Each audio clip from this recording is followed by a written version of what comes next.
నమస్తే, సనాతన ధర్మం ప్రేక్షకులకి స్వాగతం. మనతో పాటుగా శ్రీ విద్యా ఉపాసకురాలు, ప్రశ్న జ్యోతిష్యులు, అలాగే ఎనర్జీ వాస్తు నిపుణులు శ్రీమతి జయప్రద సిస్లా గారు ఉన్నారు. వారితో మాట్లాడదాం. అమ్మా నమస్కారం. నమస్తే అమ్మా, శ్రీమాత్రే నమః. అమ్మా, ప్రశ్న జ్యోతిష్యంలో జనరల్గా చూసుకుంటే పిల్లలు చాలా మంది జాతకాలు పుట్టిన వెంటనే రాయరు. అలాంటి వాళ్ళకి జాతకాలు ప్రశ్న జ్యోతిష్యంలో మనం చెప్పొచ్చా? అంటే వాళ్ళ ఆరోగ్య సమస్యలైనా ఉండొచ్చు, లేకపోతే విద్య అయి ఉండొచ్చు, వాళ్ళ ఉన్నత చదువులో, లేకపోతే ఎక్కడ వాళ్ళ జాబ్స్ రీత్యా, ఇలాంటివి ప్రశ్న జ్యోతిష్యంలో మనం జాతకం రాయకపోయినా చెప్పొచ్చా? తప్పకుండా. కాకపోతే ఏంటంటే ప్రశ్న జ్యోతిషం అవసరం లేదు, వాళ్ళ జాతకమే ఉంది కదా, టైం రాస్తున్నారు కదా వాళ్ళ రోజున. పూర్వం కాలం ఏంటంటే టైం రాసుకోవాలని తెలియదు వాళ్ళకి. అంటే అవేర్నెస్ వాళ్ళకి ఎలా వచ్చింది అంటే ఈ కాలంలో ఉన్న వాళ్ళకి వచ్చింది తప్ప, ఆ కాలం వాళ్ళకి ఏంటంటే ఏవో బ్రాహ్మణుడు చెప్పేస్తే ఆయన చూసుకుంటాడు, అంతా మొత్తం అంతా చేయించేది కార్యక్రమాలన్నీ వాళ్ళే కదా. బారసాల దగ్గర నుంచి పెళ్లి వరకు, రేపు రోజు ఏది కార్యక్రమం అయినా వాళ్ళే చేయించేవాళ్ళు. అందుకని వాళ్ళ దగ్గర ఒక లెక్క ఉంటే సరిపోద్దని చెప్పి వీళ్ళు వెళ్ళి చెప్పడం, వాళ్ళు ఈ అక్షరంతో పేరు పెట్టేసుకొని చెప్పడం, వాళ్ళ అక్షరంతో పేరు పెట్టేసుకునేవాడు. అది అలా ఫాలో అయినంతకాలం బాగానే ఉండే. తర్వాత ఆ అక్షరం పెట్టడం ఇష్టం లేక, ఆ అక్షరంతో ఏ పేరులో లేవు అని చెప్పి మోడర్న్ పేర్లు పెట్టడం మొదలు పెడితే అది మళ్ళీ ఇప్పుడు మార్పు అనేది జరుగుతుంది. సో నక్షత్రాలు మారుతుంటాయి. అది ఇప్పుడు మనకి ఉన్న అవేర్నెస్ ఏంటంటే టైం ఉంది కనుక జాతకం చూడొచ్చు.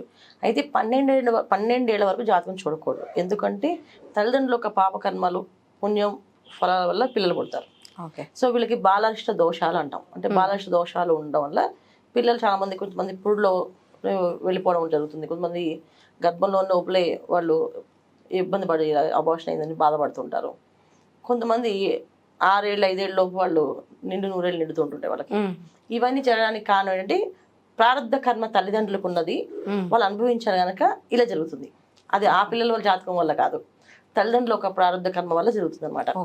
అందుకని ఏంటంటే 12 ఏళ్ల వరకు వాళ్ళు ఏ దోషాలు చేసినా ఆ అకౌంట్ తల్లిదండ్రుల అకౌంటే. అంటే చిన్నప్పుడు తెలిసి తెలియకుండా పిల్లలు మనం ఎత్తుకున్నప్పుడు మనకి తంతారు, తెలియదు వాళ్ళకి. పిల్లలు పసిపిల్లలు 6 నెలల పిల్లలు ఎత్తుకుని అనుకో, కాళ్ళు ఊపితే అది మొహం మీద తగులుతుంది. అంటే పెద్దవాళ్ళు తన్నంటి భావమే కదా. ఈ పెద్దవాళ్ళు తన్నే భావం ఏదైతే ఉందో అది వాళ్ళ అకౌంట్ లో పడదు, మన అకౌంట్ లో పడతాయి. అదే ఒక 12 ఏళ్ళ తర్వాత 14 ఏళ్ళ అబ్బాయి కాలు తగిలింది అంటే కాలు దండం పెట్టుకోకపోతే ఆ దోషం పడుతుంది. అందుకే కాలు తగిలిన వాళ్ళు వెంటనే ఇలా కాలు దండం పెట్టి సారీ ఏంటి అని చెప్తే నేర్పిస్తారు. ఇది అలవాటు అయింది.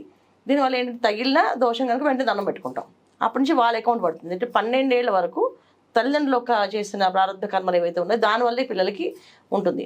పిల్లలు ఏ పని చేసినా, ఒకవేళ పిల్లలు ఆడుతూ ఏ పిచ్చి పనులు చేసినా ఆ శిక్ష తల్లిదండ్రులు అనుభవించాలి. Okay okay. అంటే వాళ్ళు చేసే తప్పులన్నిటికీ బాధ్యత తల్లిదండ్రులతో ఉంటుంది. అందుకే పిల్లల్ని జాగ్రత్తగా పెంచండి, జాగ్రత్తగా చూసుకోండి. వాళ్ళు ఎవరితో మాట్లాడుతున్నారు, ఏం మాట్లాడుతున్నారు. ఒక తప్పుడు మాటలు మాట్లాడితే నాన్న అలా మాట్లాడుకోవడం తప్పు, అది ఇలా అనకూడదు, సారీ చెప్పు, క్షమాపణ అడుగు అని చెప్పి నేర్పించమని చెప్పేవాళ్ళు. ఎందుకంటే ఆ దోషం ఎవరికి పడుతుంది, వాడికి పడదు, మన అకౌంట్లో పడుతుంది. అందుకని సో అందుకే జాతకమే చూడొచ్చు. వీళ్ళకి ప్రస్తుత జ్యోతిషం అవసరం లేదు. ఏదైనా సమస్య ఉండి హాస్పిటల్లో పిల్లలు ఉండి సిచ్యువేషన్స్ కొన్ని బాగాలేనప్పుడు అప్పుడు ప్రశ్న వేయచ్చు వాళ్ళు. ఇలా మా అబ్బాయికి ఇలా ఉంది, హాస్పిటల్లో మన పుట్టాడు, ఇలా వేసాము, ఇలా జరుగుతుంది, ఏమైనా అవుతుందా, అలాంటి ప్రశ్న వేస్తే దాని జ్యోతిషం ఆ టైంలో ఏమొస్తే అది వాళ్ళు చేసిన వేళా విశేషం ప్రకారం చెప్తామట. సో ఏం కాదు, బ్రహ్మాండంగా ఉంటుంది, బయటకు వస్తాడు, నువ్వేం టెన్షన్ పడకు అని చెప్పి చెప్పచ్చు. ఓకే. అది అంటే ఇప్పుడు 12 ఏళ్ల తర్వాత వీళ్ళకి ఎటువంటి దోషాలున్నా మనం ఈ 12 ఏళ్ల తర్వాత చెప్పొచ్చు. మన సనాతన ధర్మంలో ఏ పరిహారం అంటే ఏ సమస్యకైనా పరిహారం ఉంది. కాకపోతే ఆ పరిహారాన్ని కరెక్ట్ గా చెయ్యాలి. సగం చేసి వదిలేస్తాం మనం, అప్పుడు ఫలితం రాదు. ఇప్పుడు సగం చేసి అప్పుడు స్టవ్ మీద బియ్యం పెట్టాము, సగం ఉడికితే దించేసాం దాన్ని, అది ఉడుకుతుంది కంప్లీట్ గా ఉడకదు. మన పరిహారాలు అలాగా ఏంటంటే కన్వెంట్, మనకి కన్వెంట్గా ఉండేవి, కంఫర్టబుల్ గా ఉండేవి మొత్తం చేస్తారు, కంఫర్టబుల్ లేని వదిలేస్తారు. దానివల్ల ఏమవుతుంది, పరిహారం పూర్తి అవ్వదు. దానివల్ల వీళ్ళకి ఆ దోషం అనేది అలాగే ఉంటుంది. ఇప్పుడు దానికి ఏమవుతుంది, ఇప్పుడు మనం అప్పు తీసుకున్నాం, వడ్డీ కట్టుతున్నాం, వడ్డీ కట్టడం మానేస్తాం, అప్పు వడ్డీ రెండు కలుస్తాయి. ఇక్కడ పరిహారం చేయడానికి దోషం ఉంటుంది, ఈ మనకుండే దోషం మనకే ఉంటుంది. అంటే 2 దోషాలు కలుస్తాయి. దానివల్ల ఇంకొంచెం ప్రారంభ కర్మ కొంచెం పెరుగుతుంది, మనం ఇంకా చేసుకోవాల్సి వస్తుంది అనమాట. అలా అమ్మ, ఇప్పుడు వాళ్ళకి సమస్యలు ఉన్నాయి, ఏదో రక సమస్యలు, అందులో ఆరోగ్యం అయిండొచ్చు, లేకపోతే విద్యలో అయిండొచ్చు. అలాంటి సమస్యలు ఉన్న వాళ్ళకి పరిహారాలు అంటే పిల్లలు చేయాలా, లేకపోతే వాళ్ళ తల్లిదండ్రులు చేయాలంటారా? దీనికి వయసుతో సంబంధం ఏంటంటే పిల్లలు చిన్నపిల్లలు వాళ్ళు చేసే పని ఎంతవరకు చేయగలరు అంతవరకు పరిహారం వాళ్ళు చేసి చేయించాలి. ఇప్పుడు కొంతమంది జాతకంలో ఆరోగ్యం బాగాలేదు అంటే రవిగ్రహం కానీ చంద్రబలం కానీ తక్కువ ఉంటుంది. ఓకే. చంద్రబలం తక్కువ ఉన్నా రవిగ్రహం సరిగా లేకపోయినా అనుకూలమైన స్థానాల్లో లేకపోయినా వీళ్ళకి ఆరోగ్యం తరచుగా ఇబ్బంది పడుతూ ఉంటుంది. ఇబ్బంది పడుతుంది. ఎలాంటి ఇబ్బంది పడుతుంటే మానసికంగా వాళ్ళు భయపడతారు, మన భయపడతారు. కొంత పిల్లలు నైట్ టైం లేచి ఏడుస్తూ అమ్మ అని పట్టేసుకుంటారు గట్టిగా. సో తల్లికి కొంచెం ఆందోళన పెడుతుంది. నేను రోజు రాత్రి కూడా ఏడుస్తున్నాయి. కొంతమంది రాత్రి పక్క తడిపేస్తుంటారు. ఈ తడిపినప్పుడు ఖచ్చితంగా తల్లిదండ్రులకి ఒక భావన ఏంటి వీళ్ళకి ఇంత వయసు వచ్చినా ఈ వయసుకున్నా వీళ్ళు తడిపేస్తే ఎవరు చెప్పుకోలేము అనే బాధ ఉంటుంది.